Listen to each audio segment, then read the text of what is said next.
Well, hello and welcome to my studio. We're here today to show you how to use our leaf sponges that we've just created. So first off, we are going to use a stencil. I'll show you how we do this. This is a little puppy dog and he's going to be jumping in some leaves today. So going to put him in the middle of our window. So we'll just pretend this is a window at a business or a home.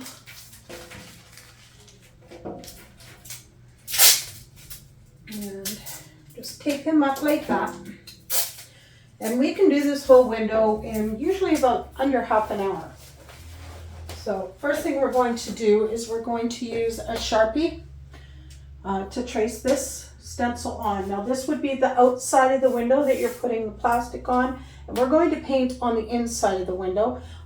You can do it either way, but we find that this works best in Canada because in the winter and the fall we have some pretty cold weather and it's just nicer for us to be able to work inside than outside. Plus we don't have the problem of the rain or the cold causing problems and condensation on the windows and have our paintings run down the window or anything like that. So it's on the inside, less chance of anything happening to it.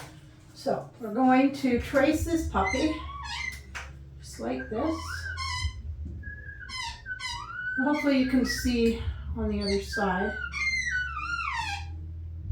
Now we use Sharpie pens because we find they work the best. We get a nice bold line and it's nice and black. We have tried other products in the past and we just find this one works the best. It's up to you. You can use whatever works for you.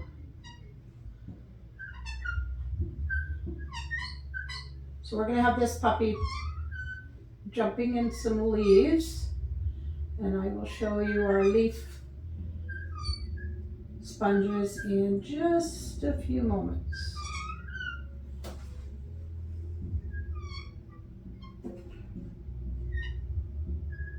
And I know this is a little bit squeaky right now, but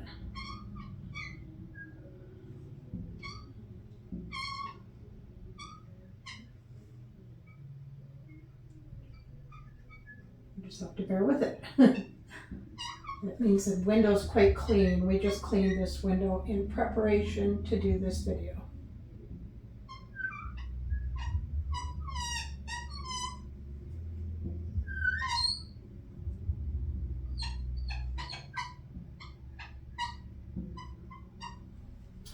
Now you can follow the stencil exactly, or you can do your own embellishments. It's totally up to you. I tend to not follow them exact. But that's because I made them. And sometimes I just want to change a few things up. If you're new to window painting and you're using a stencil, you might just want to stay with the stencil. And I almost forgot his little ear up there. Now that's the thing, if you do forget something to trace it, it's not a big deal. When you take your stencil off, as you can see, I made his tail a little longer. I wanted a bit longer tail. So when you take your stencil off, you just carefully peel back and take a look. And it looks like we got everything. Doesn't look like we missed anything. So now we can take it off. And we'll just take the tape off. And we'll fold him up for another day. So that's the nice thing about these stencils is they can be used over and over again. I've got some that are over 30 years old and they're still good because they're on plastic. So, and the other nice thing about it is, say you wanted him to be facing the other way, you could just turn him around. And you could have two of them on a window and they could be dancing together if you liked. So our stencils are totally Obviously, you can flip them around. And then we've just put them back in their little bag. And so usually we'll have written on the bag what it is. So that way they're easy to find later on. Now what we're going to do is we're going to take, now we use Posca, I'll just come over here and show you. We use Posca pens, and we use these Deco Color pens. Now these are paint pens, and they have really fat nibs, and they're great for doing lettering, all kinds of stuff. I like the fat nibs because you can use them as a bulb, or you can use a little corner to do smaller things. They just go a lot further. So it's up to you if you want to use these. We love using them, and I'm just going to show you what we're going to do here is we're going to have it so that the leaves are blowing around. So we're going to use a little bit of yellow. I'm going to use small ones, bigger ones. We're going to use some green.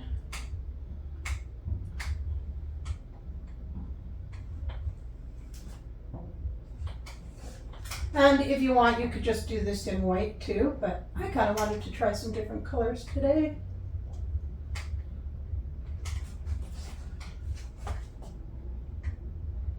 And it's always fun to add color to your paintings.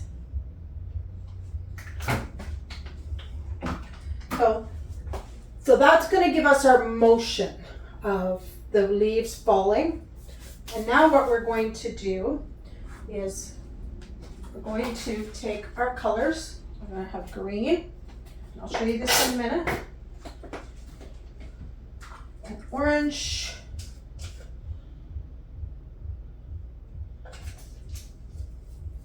And yellow. Because we want all our fall colors. And red. And then just a tiny bit of brown. So we don't want a lot of the green and brown because we want lots of red, orange, and yellow. Now I'm going to bring this over so you can see what we've got going on in here. So that's how your palette should kind of look, and you want them close together so that when you put your sponge down, you can collect all the different colors. And I'll show you that in just a moment. But first, before you use your sponges, you should always have gloves on because they are messy.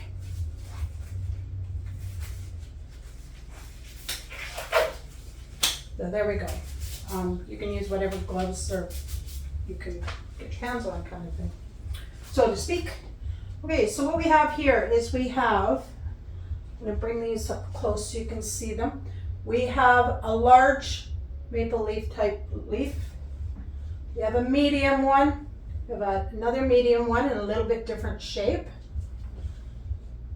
And then we have some other type of leaves. I think these are like oak tree kind. And then some other shapes here. Hopefully you can see those okay. And then, so then there's 7. So we sell these in 7, 5, and 3 sets. Okay, so this is the 7 set. Normally on a window this size, I would probably just use 5 different sponges, but because I want to show you how this all works, and we got a bit of a drip. And the nice thing about painting on glass is that's easy to fix. Now the reason we got that drip is because this was a new paint pen that we just started. And sometimes when they just get started, they drip a little bit. So you just have to watch for that. And it could have been I also pressed a little bit too hard for that one. Okay, so there we go. We've got our paint and we've got our sponges. Now these sponges we dampened them just a little bit. We dampen them and then we wring them out, and then you squish them on paper towels so they're not too wet. So now what we would do is we're going to take this sponge and we're going to lay it down in the paint. Just like that.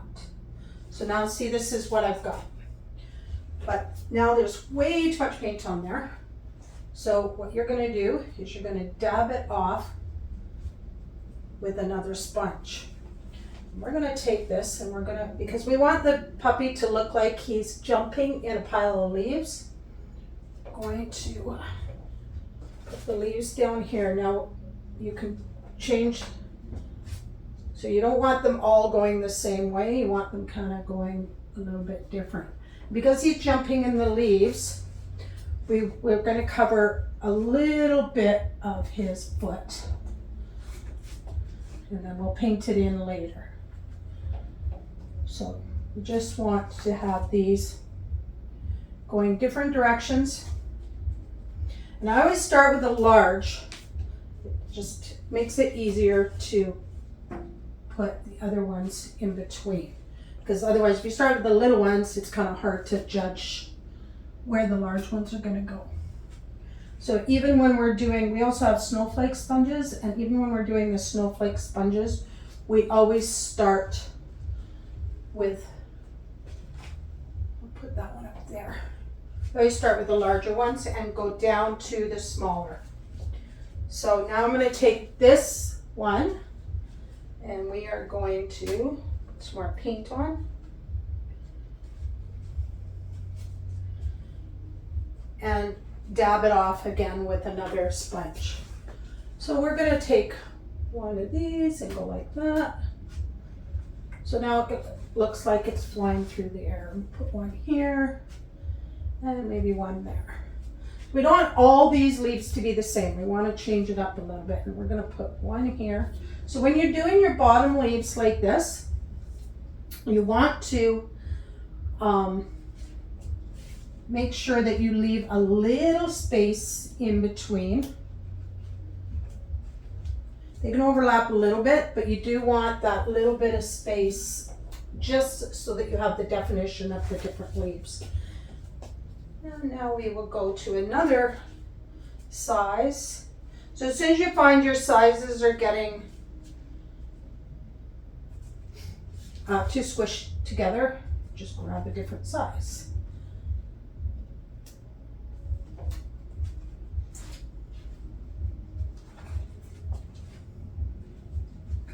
Because his foot's going to be covered with the leaf, it doesn't matter that we don't have any color on his foot there.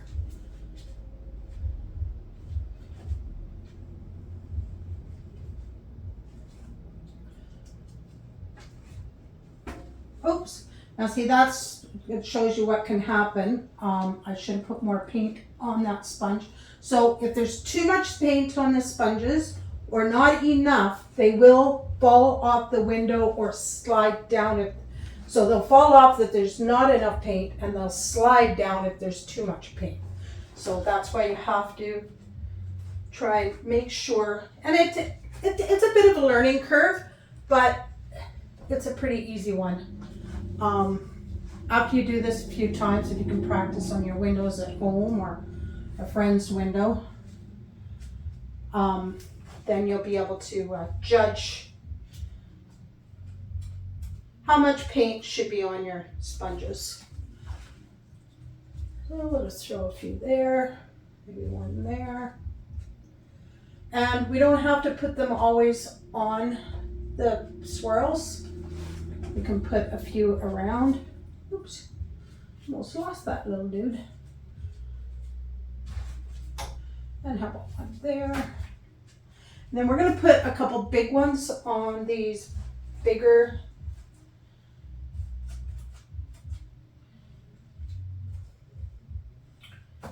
swirls.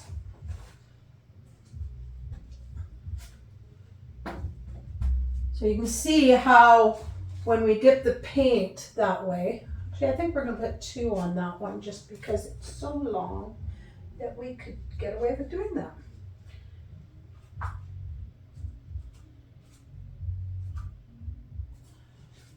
Oh, there we go. A little bit smaller one. And it's up to you if you want to have tons of leaves flying through the air. You can have more, you can have less. It's just up to you what you think looks best. I'm getting happy with this now. And this is when I would come around. Oh, we missed this swirl here, so we need to have something on there. What about, that one's a little too big, so let's do this one.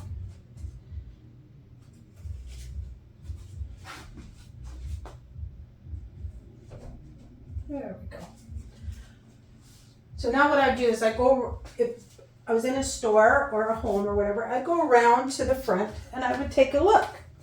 Now, am I happy with that? I'm pretty happy with that.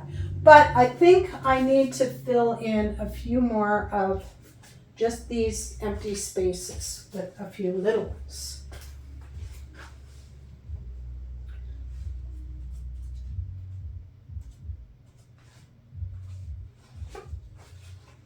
So let's, that one there, that one there, and maybe there.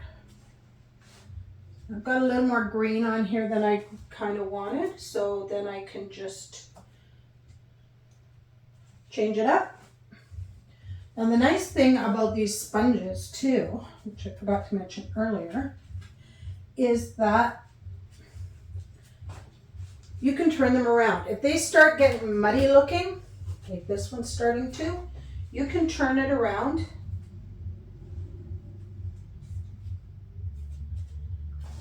and use the other side. Now that's why you would want to definitely be wearing gloves, because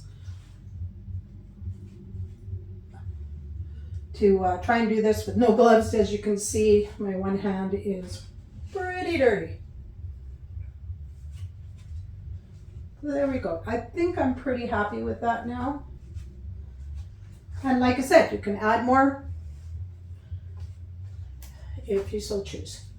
So I think I'm pretty happy with the way that looks. I don't want to cover the window too much because some stores, they want to still be able to see through their windows. And I am going to just take a little piece of paper towel because we got just a bit of a smudge there. Pretty easy to clean up though. Probably a smudge from the tips of my gloves because they're a little bit too big for me. Now I'm going to take my gloves off and we are going to paint the dog in. So we need a little bit of white and some tan, pink, which we've already got some in here, and black. Okay, so now what we're going to do is we're going to go around the outside.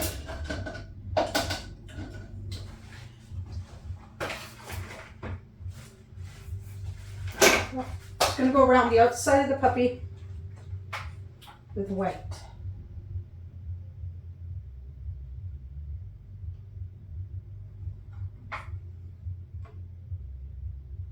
And you can use other colors if you want. I kind of like the white because it really makes the painting pop off the window. If you wanted, you could kind of even put some white around your leaves and that, but I don't think it's necessary because we've got a pretty good window going here. Sometimes if the window's really tinted, you might want to put a little white around them just to make them stand out a little better. But usually on windows that are really darkly tinted, we do paint them on the outside instead of the inside. If they're just mildly tinted, we can still do it on the inside. The only other thing you have to watch for, if you're new to window painting, then you might not know this. If you've been painting for quite a few years, then you already know this. You might want to watch for them to have film on their windows. You do not want to paint windows that have film on them. Because to take the paint off will ruin the film unless you really, really know what you're doing. And I've been doing it for a lot of years and I still avoid windows with film. Because I don't like having to pay to have their windows fixed. And there's always that chance that something's going to happen. So it's best just to avoid it. And most of the time, it's not a big deal to turn work down. It's going to make it so that you don't have to pay later.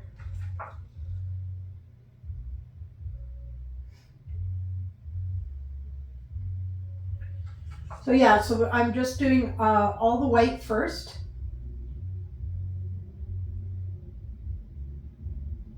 Because that's how we do it, is we do all the white first, and then we go to the darker colors. So I'm going to do his little belly white.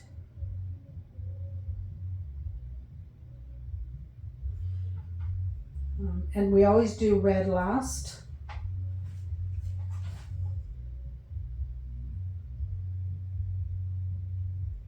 Just because red bleeds into everything. If you're a painter, you already know that. So even black we do before we do red usually. So I think I've got all the white now, but I did notice that I missed drawing on his little pads on his toes when I was doing my stencil. But like I said, it's not a big deal because you can draw it on later if you notice you missed something. So I think I've got all the white. If I missed any, I can get it later. Oh, I did miss some. So I just noticed. So we want his tip of his tail to be white. And I forgot his little feet are white. So he's got, what do they call that when they, socks. They call it socks when an animal has white feet. Or different colored feet than the rest of him. So maybe that's what we should call this old doggy. Call him Socks.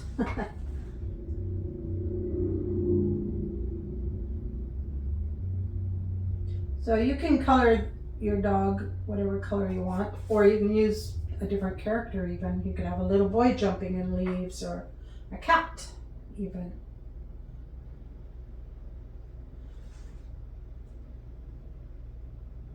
Okay, so now I think I've got all the white. So wash out my brush, and the next color we're going to do is pink.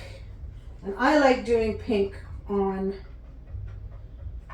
little cartoon animals just because it just makes them look so much cuter rather than a tan color or cream color.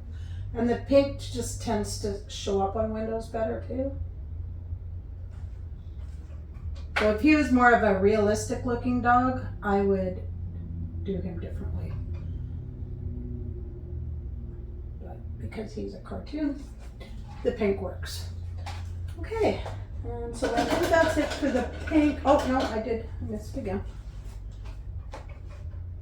Forgot his other little foot.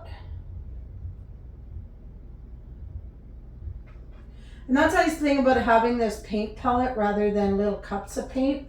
I'm just going to show you this for a minute. These are Tupperware containers that we use. And they work great for us because we can put all our different colors in. And a lot of times we can even mix colors, like we would put red in here and maybe an orange or whatever. As long as the colors are similar. So then at the end of a painting job, like we're doing like say 5 stores in a day, we can put the lid back on and carry it to the next place without it tipping over in the truck and whatnot. So yeah, he's starting to look kind of cute. I'm just looking at him here from this side. Now the other thing too is with your Sharpie that you're using, always make sure you leave a few minutes for it to dry, and do not brush back and forth over the details inside or you will take it off. So when you're painting, make sure you just smoothly do that part, just like one stroke. Do not go back and forth, or it will rub your Sharpie off and then you won't have that nice crisp line, which I forgot to mention earlier. So now we're going to color the puppy in tan. I like tan because then he looks a bit like a Corky, which is I think what he is. I'm not sure. We just kind of drew him up.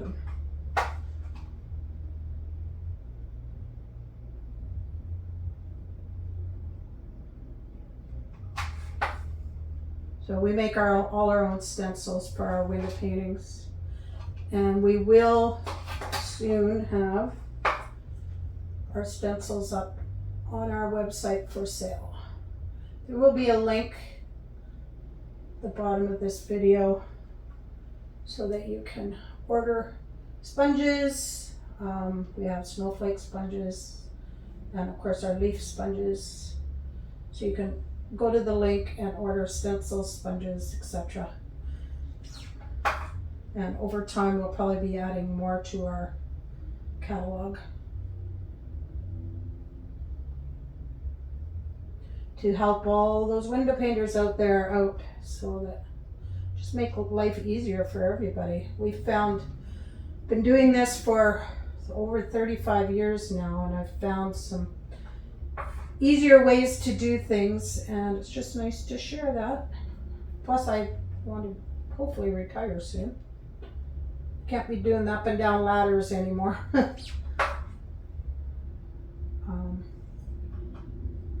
So yeah, I'm trying to get a home-based thing going on. So I think I've got all his tan parts done. Just gonna make sure I didn't leave any. Oh yeah, right up there. There we go. There. And now we just have the black. So do his nose black. And the inside of his mouth. His eyes. Sometimes to make this sounds makes it easier to paint.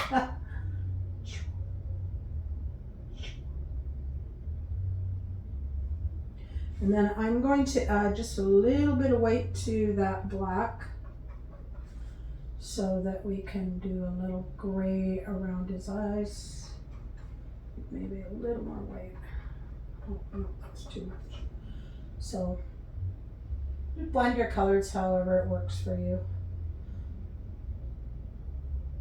There we go. And then I'm going to add a lot more white to the black because I want to have a little silver medallion here. I think we missed one tiny little white spot right there. There we go. Okay, now the last piece that we have to do is just his little collar, and I want to do that red. So I'll just get some red out of here because we had red in the lid for the leaves rather than squirting out more red. So there we have it. Just going to come around and take a look and see how this looks. And yeah, I like that. That turned out pretty cute. So I hope you all liked the video and I hope it was informative. Thank you for watching.